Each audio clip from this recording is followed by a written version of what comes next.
Before you start writing real Python programs, there are a few important things you need to set up in your Pycharm coding environment.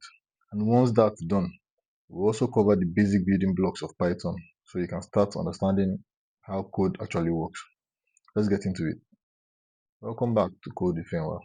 We will make Python simple for beginners. Now that we have installed Python, let's do a quick setup so we can run Python programs properly. When you open Pycharm, click on New Project.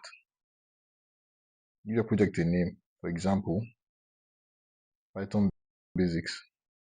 You can either tick or untick this box that says create a main.py welcome script. If the box is ticked, it will create a main.py file as startup. The file will have some text in it. You can just delete everything and start using. If the box is not ticked, you won't have a main.py file at startup and you'll have to create it. So for example, I'll create another project and name it Python Basics 2. If I create this, you'll see there is no main.py file. Without this file, Python program won't run. To create the main.py file, go to File, New, then choose Python file. Name it main and choose Python file.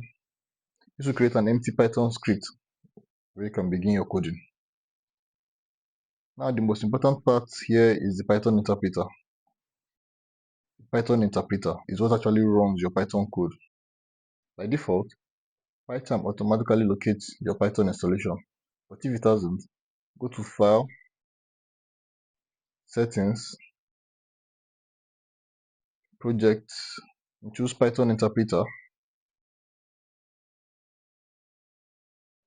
As you can see, my Python installation I already added as interpreter, but in case yours doesn't have this, you can click Add Interpreter, add a local interpreter, then go to the location where you installed your Python and click OK. That will solve the problem. You also might want to change the font size and other visual options. The default font is kind of small, so let's increase it a bit. To do this, you go to File, Settings, Editor, Font. Here you can change the font to something different, but I prefer the default JetBrains font. You can also change the size. So let's make it 16. Wait, let's do 7. Let's do 18. Apply and click OK. So as you can see, the fonts are bigger. So now type print, then parentheses, then quotes, and type hello world.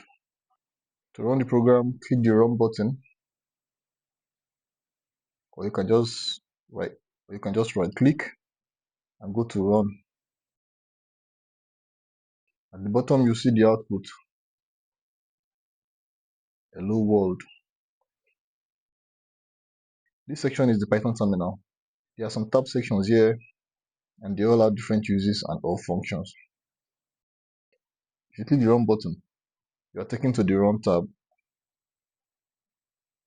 This is where you see the output of the code you just ran. There are a lot of tabs here, but let's not get into them for now. You can also change the display options for the run tab. Go to File, Settings, Editor, Color Scheme, Console Font. Here you can change the font size, and font style. Go to Console Color to change the color for the console. So we choose the second part. So let's change the color to something bright and easy to read.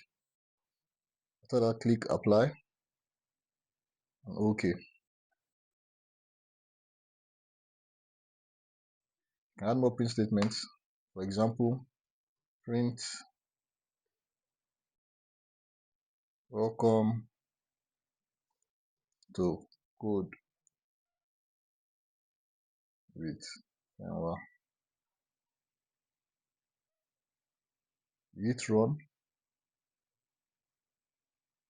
and you have both outputs. So these are some of the basic interface settings for Pycharm. Now let's move into some basic Python concepts. Let's clear this up. The first concept we're looking at is variables.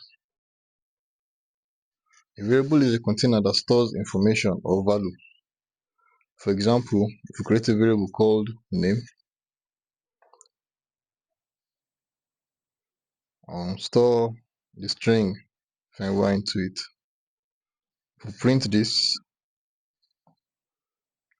using the print statement, if we say print name, if we run this, it prints Fenwa. So the variable is name and the data and the value stored in it is Fenwa, the string Fenwa. Python is an object-oriented programming language. I think the simplest way I can explain this is that Python will let you organize your code using a concept that is sort of like a real thing that has data and action. That is like real objects. So data types are considered as classes and variables are instances of those classes. With this, you can declare variables anytime and anywhere you want in Python. Unlike other programming languages where you have to declare them at the beginning of the program. You also do not need to specify the data types for the variables you are creating. Variables can be declared anytime and the values can be altered too. For example, with the code above, we already assigned the value Fenwa to the variable name. Or if we declare the variable name again and we assign another value to it, let's even change the data type to, let's say, 78. And here if we print name and we run this, as you can see, first print function comes out with the variable name for Fenwa for the first variable stored in it, and the second one for the 78 comes out printed. So the values have changed, but the variable name is still the same. Now let's talk about data types in Python. Python can store different data types. Let's look at the most common ones. First, string data type. A string is a sequence of characters written inside quotes. You can include numbers, letters, symbols, and spaces. So anything inside quotes are taken as strings in Python. The quotes can be double quotes or single quotes. It is represented by the str class. So, for example, we're creating a variable called city and we're storing the value Abuja.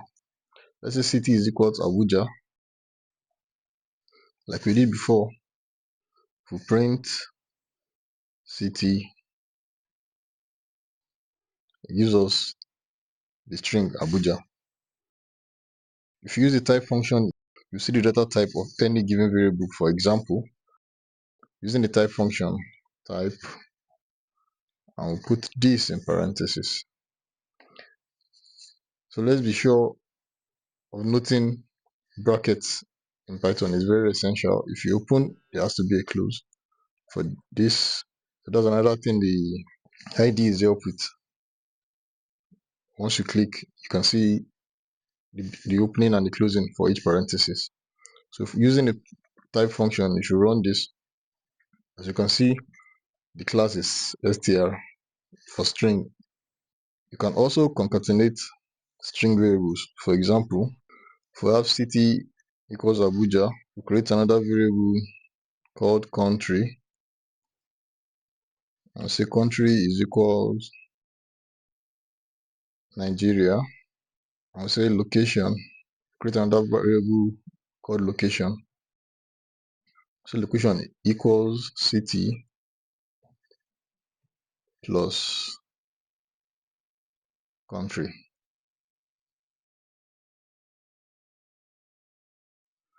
We print location. We have both city and country added together. So to make this look good, we add a space string to it. Location equals city plus space plus country. If we print location, now we see the space in between Abuja and Nigeria. Same way, if we add a comma instead, and we'll print Abuja, Nigeria. And so do the same code by just using the print statement. For example, we say print city plus space plus country. Let's see, it's run, and it's the same code. So in case you want to use variables as your end result or the print statement directly. So this is called string concatenation. We'll go into more details of this and other ways you can concatenate later. The next data type we're looking at is the integer data type. The integer is the numeric data type that contains positive or negative whole numbers without fractions or decimals. It is represented by the int class. So creating a variable, let's say we create a variable called age, and we assign, we say age is equal to 25. Note, we don't have quotes in this. The only data types that have quotes are strings. Every other one can be declared directly without the quotes. So if we say age equals 25, so if we print age, it gives us the output. If we use the type function in this to show us the class, this is of the integer class. So for integers here, we can use math functions or math of operators, seen as their numeric data types. For example, let's say score 1 equals 91, score 2 is equal 78. So a good naming convention in programming is using the underscore. It keeps your program clean and easy to understand. So you can say the third variable total score is equal to score 1 plus score 2. Print total score. As you see, it gives us the total score of 90 of score 1 and score 2. There are many other operators you can use in Python for numeric data types. Multiplication, addition, division, subtraction. We'll go into mathematical operators later. So the next data type we're looking at is the float data type. The float is also a numeric data type that contains a real number with a floating point or a decimal point. It is represented by the float class. The main difference between the float data type and the integer data type is the decimal point. So all floats have decimal points. So floats are usually used for maybe currencies and things that have decimal points and fractions.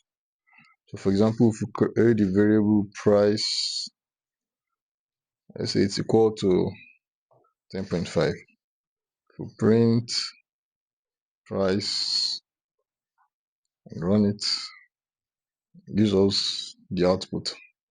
Now if we check the type of data it is, it tell you it's of the float class data type.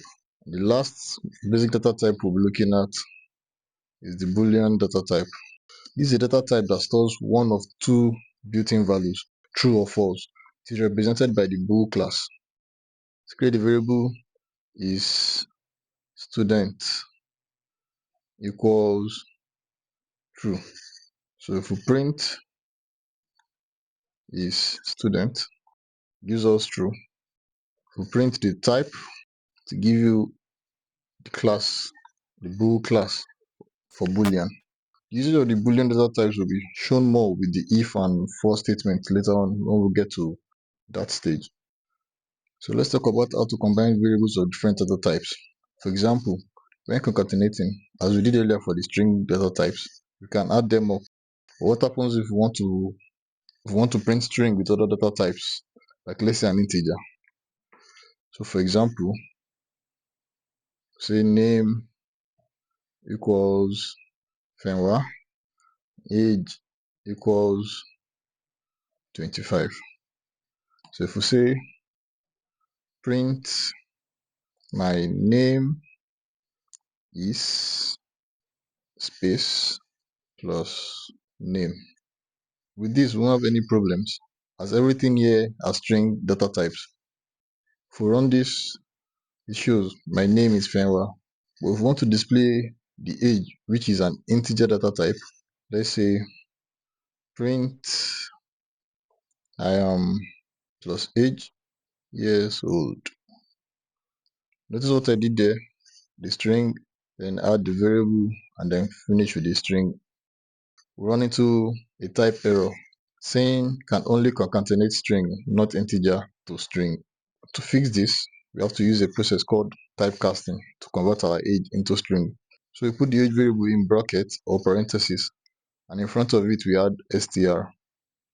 This converts it to a string and allows it to be displayed with other string variables. So if we run this now, it prints my name is Fenwa, I am 25 years old. This is a process to concatenate with typecasting to be able to print other non-string variables with a print statement. In this video, we did two important things. We learned how to set up our Pycharm environment. Secondly, we learned the basics of Python, including variables and data types. In the next video, we will learn how to input data from the user so your programs can interact with people. We'll also learn how to use the Python mathematical operators for different data types. If this video has helped you, don't forget to like and subscribe. Leave a comment if you have any questions. Thanks for watching Code with Fenwa, where Python is made simple. See you in the next one.